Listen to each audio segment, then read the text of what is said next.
Although hydrofracking was on the minds of many voters, the governor left that out of today's speech. Today's main focus across the state was jobs.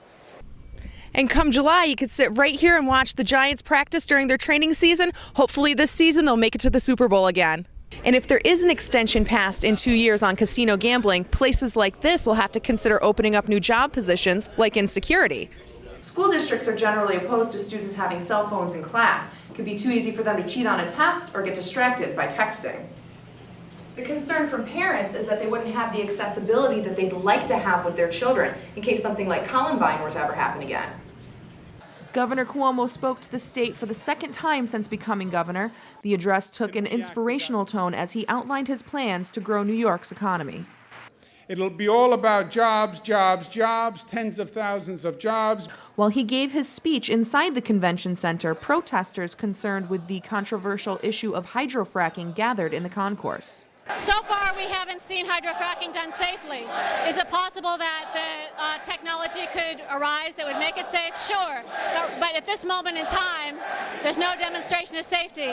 Most are confident that Cuomo would not risk the health of New Yorkers, mainly due to the added health care costs a water contamination would cause. And I think the governor has said that he'll make a judgment on it when we're done with all the public hearings and the process. And I think it's the type thing that you don't rush to judgment one way or the other. Although hydrofracking was on the minds of many voters, the governor left that out of today's speech. Today's main focus across the state was jobs. His biggest focus for job creation is in the Buffalo area. Cuomo wants to bring business to Buffalo that would resemble what nanotechnology did for Albany. We're ready to invest $1 billion in an economic development package for the city of Buffalo to bring business back to Buffalo. He's also considering an expansion of casino gambling.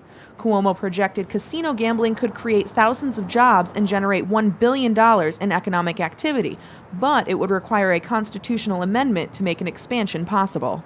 When it comes to casino gaming, I believe we are living in a state of denial. It's time we confronted reality. It is not a question of whether or not we should have gaming in the state. We have gaming in the state of New York. The governor is hopeful that 2012 will bring jobs and economic growth back to New York. Cuomo's approval ratings have been a consistent high, so it's likely he'll continue to have the support of the state moving forward. In Albany for NSRT News, I'm Cadence Aquaviva. Occupiers may have hit the end of the road today as the deadline to disencamp has arrived. Cadence Aquaviva is on location with an NSRT update. Here in Academy Park, occupiers are sleeping in this morning after receiving an extension that will allow them to stay in the park until Christmas Day. The permit that allowed them to camp in the park up until now was set to expire this morning at 7 a.m. So far, no move has been made to remove the protesters. Yesterday, occupiers met with the city to discuss a new 2-month extension that would allow the protesters to remain through the winter months. The main concern from city officials appears to be health and safety as we do move into the winter. That we intend to shift to a smaller winterized camp, so we're in the process of securing 4-season heavy-duty winterized tents. The occupiers told us they intend to stay regardless of the city's decision to extend the permits, noting they had support of the DA and chief of police. We also have a very favorable chief of Albany City Police who said he doesn't want to use police resources to arrest peaceful protesters. There will be a press conference this afternoon at 6 p.m. Following the press conference, the occupiers plan to march throughout the city through Arbor Hill and Lark Street before returning to Academy Park.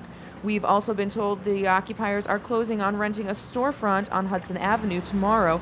The intent is to have an indoor meeting space. For now, the warm weather's holding out, and they're holding strong. In Academy Park for NSRT News, Cadence Aquaviva. And Cadence will be on location today, keeping us updated on all the events. Lark Street is notorious for business turnover, especially in this economy. But one small cafe has made it a decade and says they're here to stay.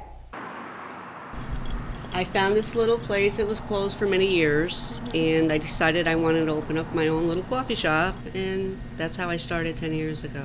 Since then, Ramona Oliver and her niece Figgy have been able to maintain Ramona's Cafe during a time when many businesses are closing. Anybody who's been on Lark Street has probably walked by this store more than once, most not realizing what's on the other side. And what they'll find is good music,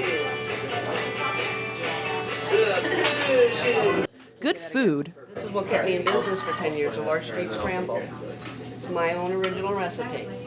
And most importantly, a good conversation. Yeah, and that's why I'm here, to listen to their story. From the family-friendly mood to the artwork on the walls, this is certainly the little cafe that could. My grandmother was from Belgium, so she was a gypsy. And it's colorful and it's more like hippie, kind of gypsy-ish things, with like funky colors.